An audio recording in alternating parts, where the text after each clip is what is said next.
me well? How are you doing? Good. I think we have some folks joining from different places actually. New Jersey, Boston, San Diego, Bangalore, from DC, Ottawa, Canada. So a lot of folks joining and tuning in today. Really appreciate your time.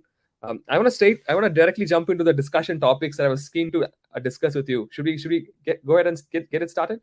Sure. Let's have fun. And hi, Awesome. everybody. Thank you for joining us from all over the world.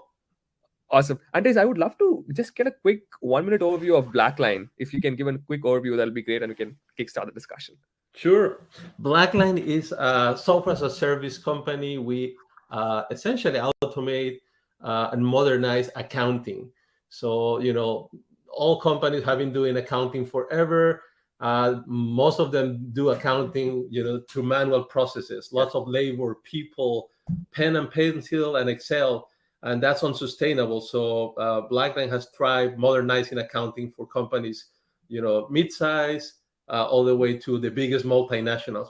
We are about, let's call it 500 million in recurring revenue, growing really rapidly. I can tell you like 80% of the Fortune 10 are our customers. So the largest of the largest, about half of the Fortune 1000. And we have thousands of mid-sized companies as customers as well. So it's kind of interesting. It's one accounting for everybody. That's awesome, Andres. Okay, so my first question was more around, so I was not in workforce during the last recession of 2008, right? I think you were probably there in 2000 and 2008, both these bubbles that sort of burst. How did the next years look like? Was there like a significant drop in like marketing paid ad spend, etc.? Like what all did you do post that? And do you see similarities now as we move into the next couple of years? Interesting question. Well, I was with a company called Civil Systems in 2001 when the dot-com bubble imploded.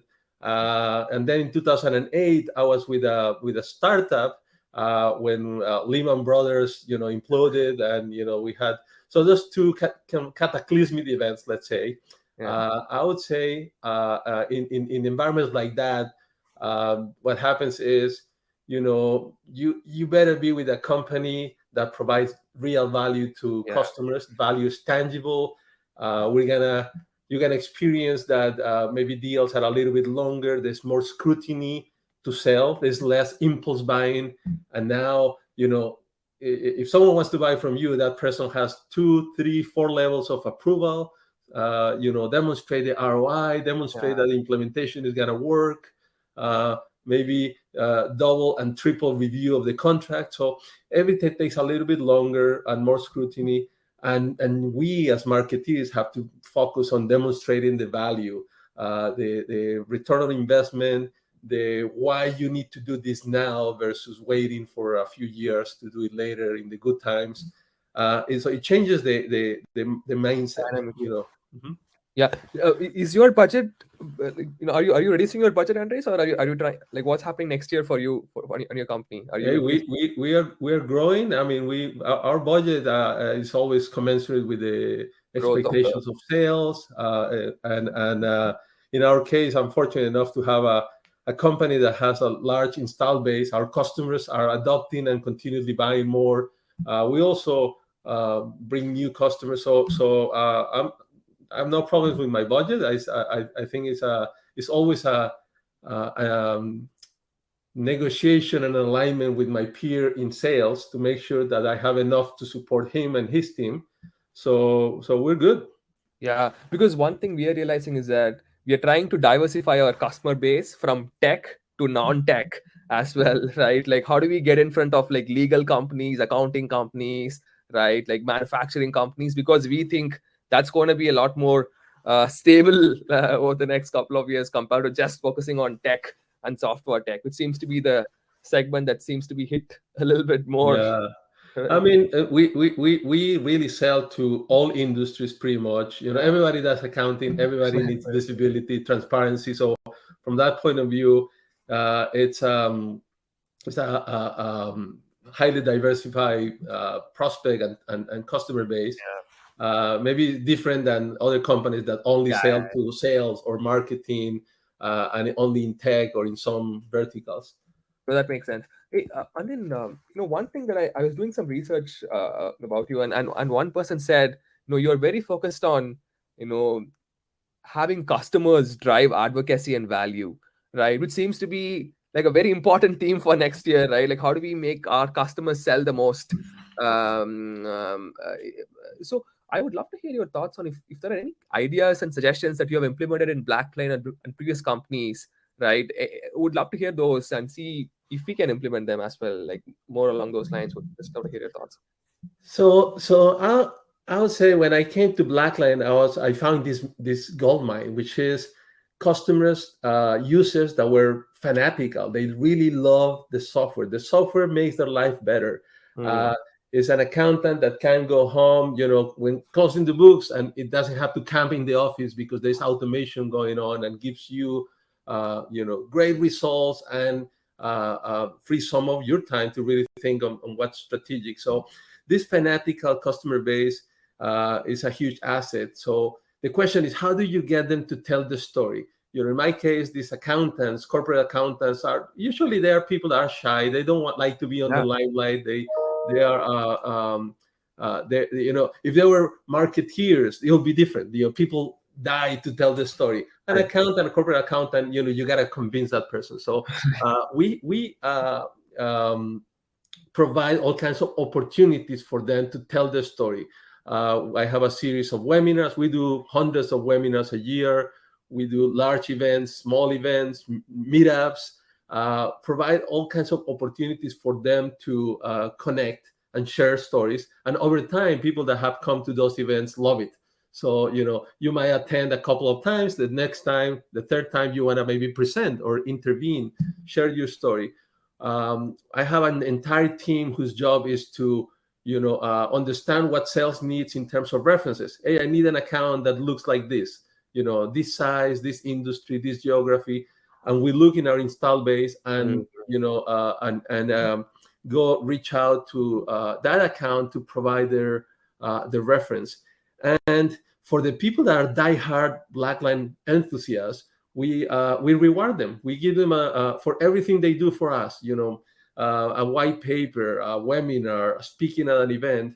They get some points that they can redeem against BlackLine corporate swag. Yes. So if you love the brand, hey, we're here to give you opportunities to demonstrate your love for the brand. Wear it, and people really compete to get those those rewards. I have a platform where you issue challenges. It's called Influitive. Challenges, people respond, and they reap the rewards and make their voice heard. And the last thing we've done, we created some awards, the Modern Accounting Awards, and we're in year 4. The first year when we launched it, people didn't know about it. Now in year 4, we're getting hundreds of applications. People want to be on stage in our conference telling the world that they won the award as the people that really know about modern accounting. So this is a way to entice them to, go in the limelight and say, yes, I'm a great accountant, and I'm not afraid of telling the world what we've done with BlackLine. No, so a couple of things that come to my mind. One is customer awards is amazing. I know even as a small company like us, we did something last year, Andres. It was phenomenal because people want to share their story in terms of how they use the product because they're getting an award and they want to be in front of their peers and showcase the kind of work they have done. That is one.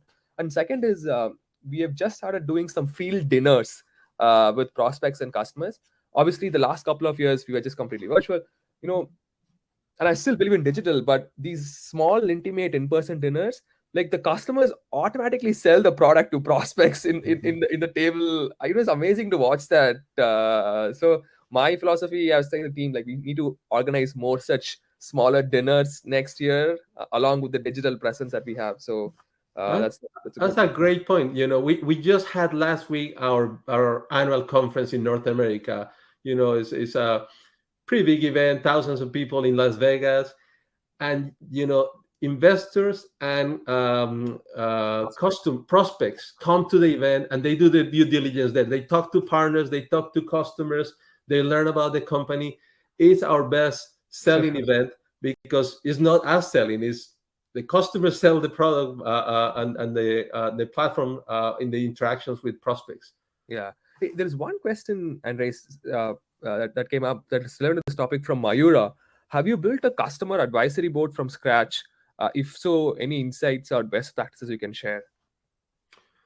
Oh yeah, good question. I've built multiple in my years with SAP, with Calidus Cloud, now with BlackLine. I think the best advice I can give people is really understand what you want out of the customer advisory board. Yeah. What is it that you want out of this group of people? And then handpick who you want there based on those objectives. So some customer advisory boards that I've done in the past are really product centric. What features, functions, what things should we add to the product? So you really need to have people there that understand the solution at a detail level, so they can tell you.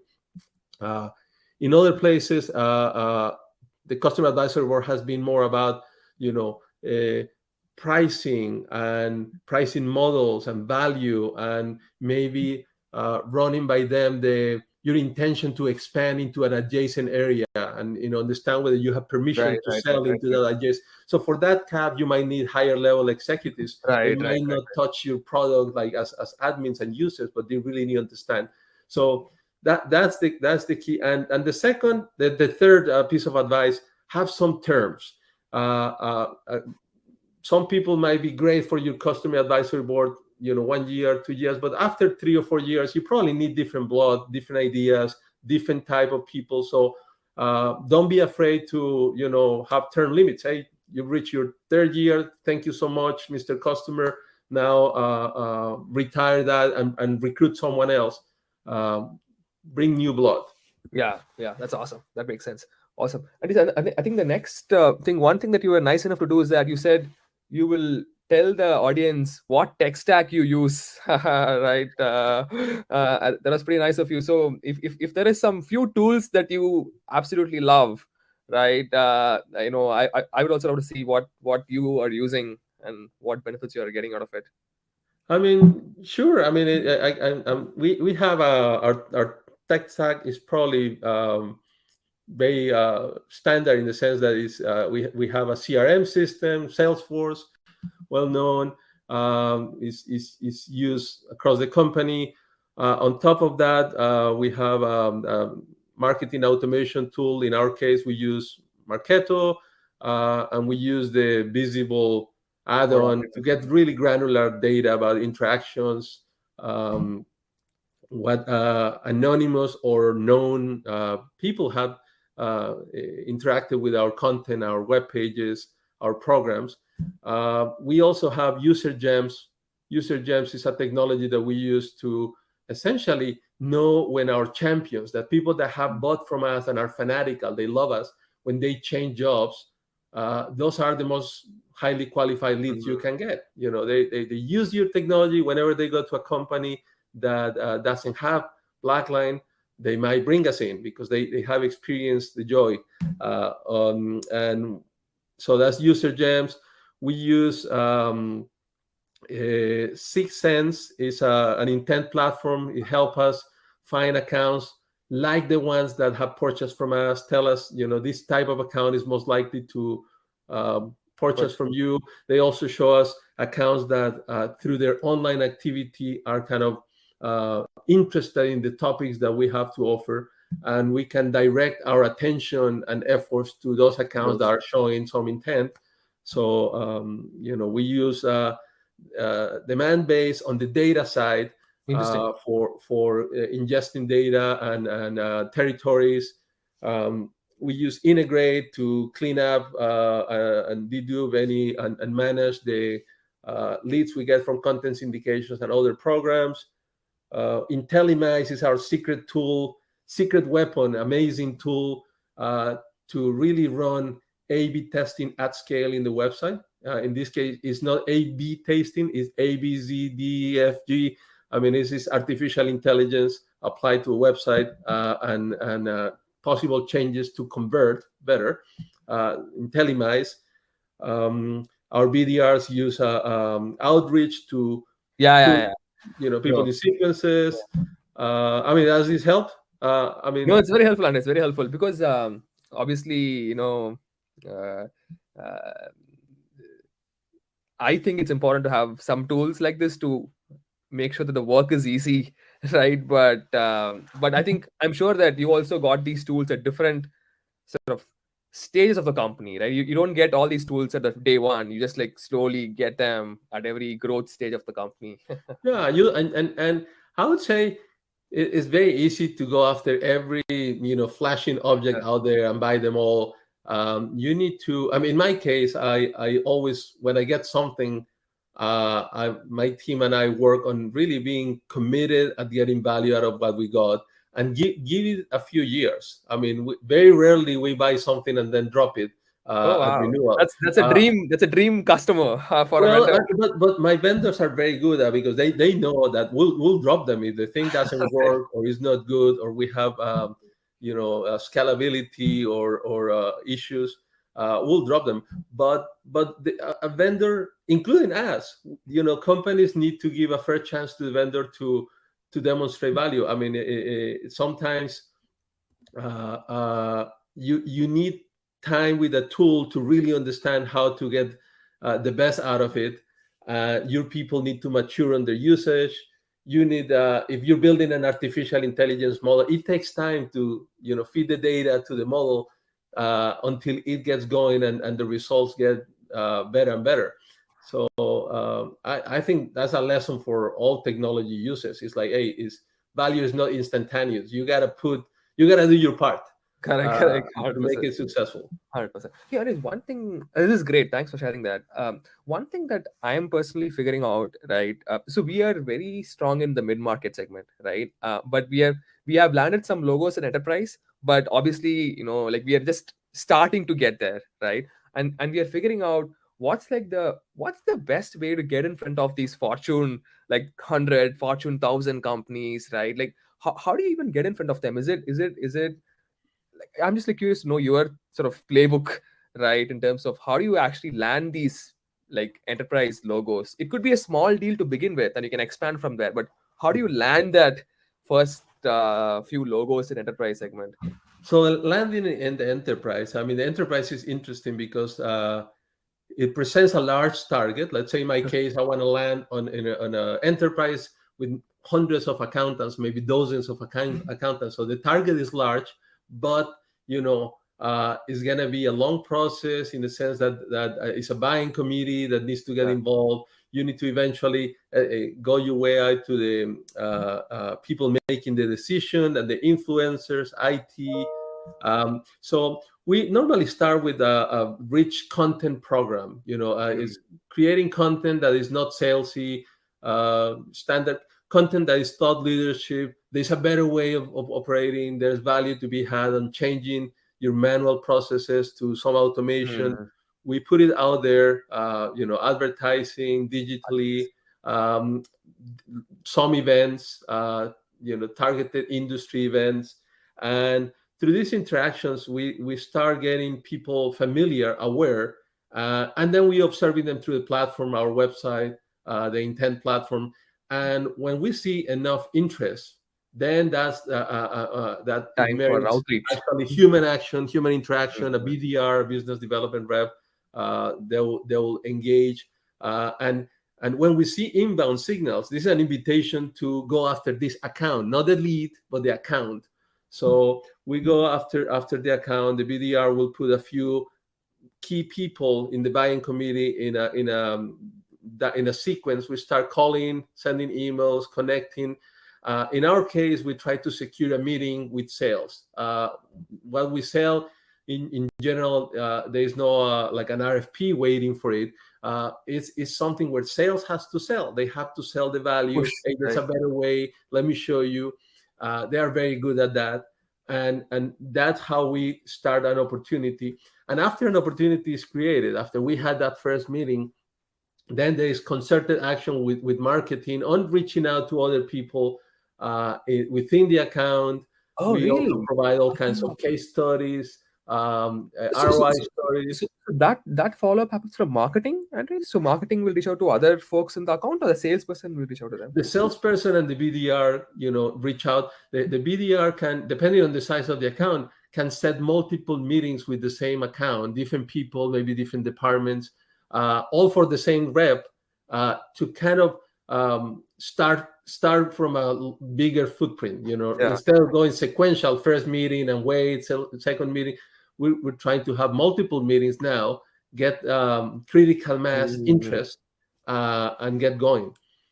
And through the sales cycle, we provide all kinds of opportunities for sales, for that sales rep to engage, or webinars, meetups, the maybe customer events where the prospect can come and mingle with customers. Correct. To your point, and we also provide some good content. In some cases, there might be specialized landing pages for that account or that industry, even special, a custom video for that account if the account is large enough and interesting enough. So marketing can help sales really advance. No, that's great actually, because that gives a lot of. I mean, I think the way you described it obviously sounded easy, but I'm sure there is a lot of things that go in the stuff, right? And I think that's very fair. And then I'm assuming that um, the marketing's role is obviously, you guys create all the air cover for the sales teams, right? Like through digital campaigns, through like email sequences, events, to make sure that there is enough awareness slash you know affinity towards the brand that you guys have built. So that makes a lot of sense. Yeah, that's kind of the table stakes, let's say, having good brand, good materials, good website. I mean, from there, like, you just really, the mission is to put sales in the best place to start a conversation and to advance it, and supporting any possible way, objections, references. I want to know others like me in this industry, that what have they done with you. So we're putting all that together, and ultimately it's a concerted effort. Hey, there's one question from Misha and Reza. I'll take this question. This is a good question. What keeps you up at night? What's your biggest challenge heading into 2023? Oh man. Well, I mean, I would say 2023 and this environment is a changing environment. It's changing rapidly. This talk about recession, no recession. Is it happening? No inflation. Is inflation moving up, moving down? So I think we are in this is one of those inflection points. We need to be very aware of what's going on, well informed, and more importantly, ready to change. Like change the message. Change the message. Change. How do we recover the cost of inflation? As a vendor, everything is going more expensive. I need to raise salaries next year. Then I need to help. Get help from my customers to pay for all that. So it means you gotta be well informed, paying attention, ready to change on a dime, changing your messages with the times, with what resonates with the customers. The product doesn't change that quickly, but the message might change. What resonated 2 years ago in a booming economy, or 3 years ago, the way to present it might change. Also, I think this is the time. It's always the time, but this is a special good time to focus on operational excellence. What are your targets? What are you doing every day? In general, I like the way I manage my team, and is like weekly reviewing what we're doing, how we're doing, what do we need to change. You cannot wait for a month or a quarter to see what happened. Every week you're pulling some strings or letting others loose to adjust. At the end, you have a good result because you've been adjusting the whole quarter and tweaking. That makes sense.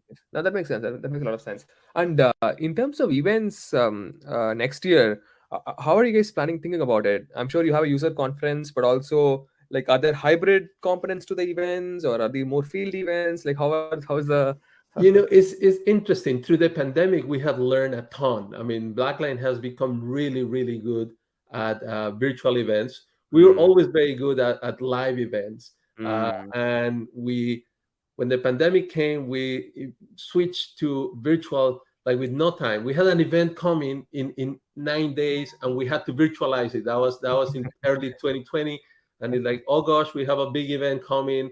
What do? Cancel? No, we're not canceling. We're virtualizing it. Learn a ton. The lessons of all of these, taken into 23, we are doing both. We're doing some virtual events, large scale, thousands of people, and we're back to doing live events, more intimate. The event we had in Las Vegas last week, we had thousands of people live, and we had more thousands virtual. And what we learned is the formats are different. A live event, people are there. You can spend 3 days together, 100%. do training, get work going. No one is gonna endure that virtually. It's like too long. You need short, sweet, almost like it's more like top of the funnel awareness and almost entertainment with a twist. Come learn something, and in 2 hours get something interesting going. So we're doing both for different purposes. For sure. So we were looking at some data, our own data from our customers, just to see like how long are people staying in events, right? It's not more than 3 hours virtually. Like it's the length of a movie, right? Like after 3 hours, people get like tired of watching content. So the sweet spot you mentioned, 2 to 3 hours, is like the right sort of level of content, even for like big events, because you can move that a lot into on demand for people to consume at their own time. But live, 2-3 hours seems like a sweet spot according to me. Yeah, it's been interesting that on demand. I mean, definitely there are people that consume the content on demand, but there's something about all coming together at the same time. It's interesting. You think, I'm going to produce a virtual event, let's put it on demand and people watch it on their own. It doesn't happen. If you want to get a lot of people, you need a start time, end time. We'll come together, even if you sit on computer. Somehow we feel that we're attending like a special thing. Yeah. No, that's very fair. The only thing that I've seen some, I'm slightly against that, is that like a lot of people try to do like 3-day virtual conferences with like 5 different tracks, like 100 sessions, right? It's just so hard for someone virtually to consume all that content, right? So having something live for 3 hours and then like trying to push that on demand makes a lot of sense to me. That's acceptable. In the pandemic, what we saw, people were willing to endure the 3 hour because they had no place to go. They couldn't go out of their houses. Today, when people can go out, they have other things going on. Smaller, consumable chunks, much better for sure. Much better, yeah. There is one question from Christina. Hey, hearing you describe your methods, it sounds like a robust ABM strategy. Is that how you found Blacklist operating, or did you have to go in and build that? Right? Where did you start? Well, yeah. I mean, the BlackLine has always been very good at landing and expanding and in the enterprise. We are what we have is a mix, and we're doing, let's say, full account-based management, account-based marketing at the very top of the range, the largest of the largest. Then we have a light ABM motion for the next level tier in the enterprise. So let's say I'm trying to sell, a Fortune 10 company. That Fortune 10 will have a full ABM motion, custom everything, custom video, custom everything. Right. The next level down, if you're selling to a Fortune 500 company, there are many of them. There are hundreds. So you might have not a custom individualized content, but maybe it's industry specific content that serves dozens of accounts that kind of in the same industry with a landing page and white papers and content. And then at the next level, let's say mid-size companies. There are thousands and thousands. So it's lighter customization. It's more kind of digital action everywhere, and that's a faster, easier sales cycle because usually the decision maker, you can reach the decision maker directly. And the enterprise, no CFO or no controller will, take a BDR call right away. It will take a lot of effort to get that. Versus a mid-sized company, you might actually reach the decision maker and have a very quick sales cycle.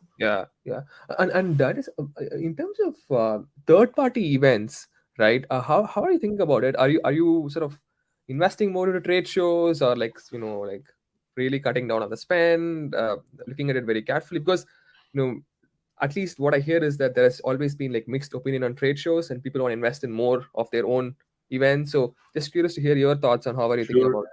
So in our case, we found the trade shows, some are very good, some so.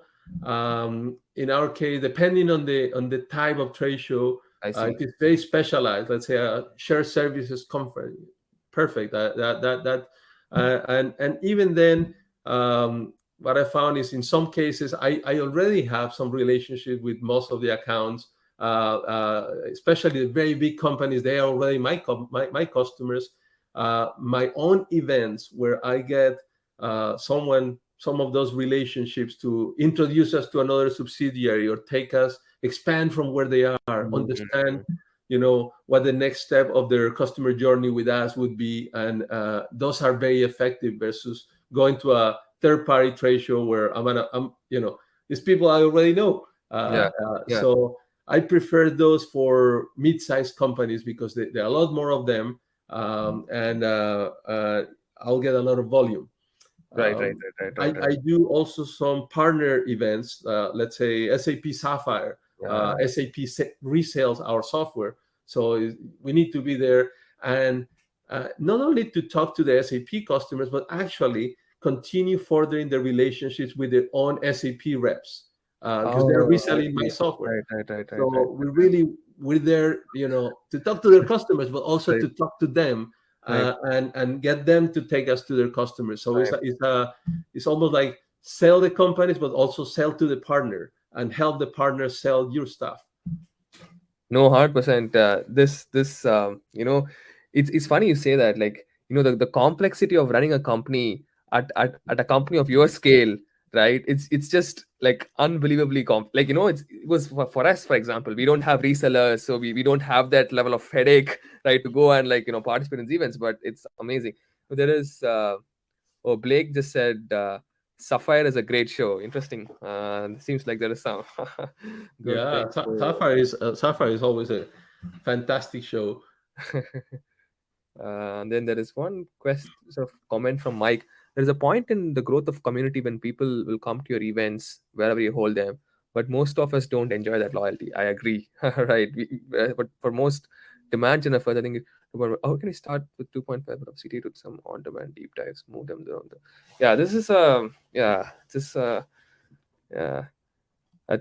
I mean, I think the question is more around it's a multi-threaded question, right? Because when we do events, not everybody shows up because we're not Salesforce yet, right? So we need to have these. I mean, you got to think of. I mean, an event is such a large word. Like an event could be, in my case, an event could be our annual conference. It's millions of dollars, thousands of people virtually as well. But an event can also be a meetup, where you buy pizza for 10 people, or an event can be, you rent a restaurant across the street from the headquarters from a very large company, and you invite your champion and get the champion to invite a few other people and make it like a small field marketing event. Event is a very large word. You got to think what you're trying to accomplish. And if you want the masses, hundreds, to what Mike's saying, it's hard if you don't have that brand pool or that install base. Forget about it. Don't waste your time thinking on creating your annual conference if you don't have the brand pool or hundreds or dozens of users engaged. You can go to smaller. For example, there recently in Australia and New Zealand, we're going to do one large event. It's traditionally in Sydney. And someone in my team said, hey, why don't we, instead of having one big event where people have come to us, spend hundreds of dollars, get hotels, we might get this many people. Why don't we go to them with a smaller event, that, one day event that goes to Sydney, Melbourne, we go to Brisbane, 4 cities in Australia. And we got to them, and actually that was fantastic. We got hundreds more people. We touched hundreds more accounts that way.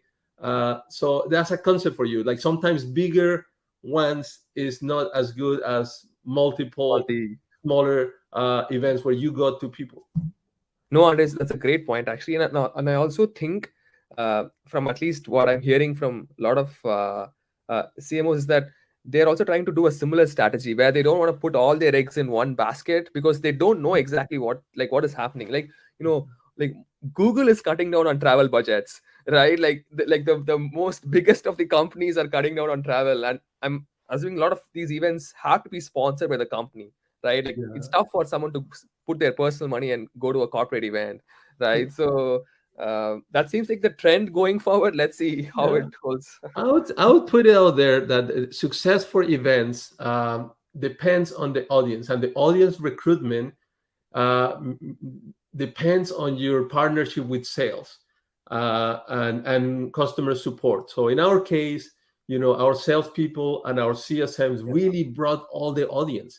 We provide the opportunity to engage with people, but they are the audience recruiting team. Wow. And if you put a good show and you work with them, we in marketing at BlackLine provide our sales teams with information on here are your accounts, and here are the ones coming and the ones that have not registered yet. And we provide that, throughout the building of the event.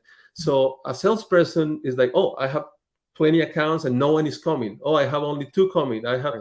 Here are the ones that haven't registered yet, and we track people coming, people not coming yet, and pipeline engage and coming in the room.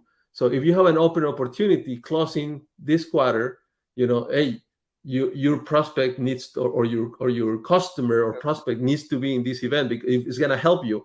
So we provide that focus to see who's missing, who hasn't responded, how should I in sales direct my energy. So that's the partnership with sales. We'll put the show and we'll give you the information, but you in sales or in customer support, customer service, you help us recruit the people that you're in touch with. It works really well. I mean, our salespeople have always responded well to that kind of partnership.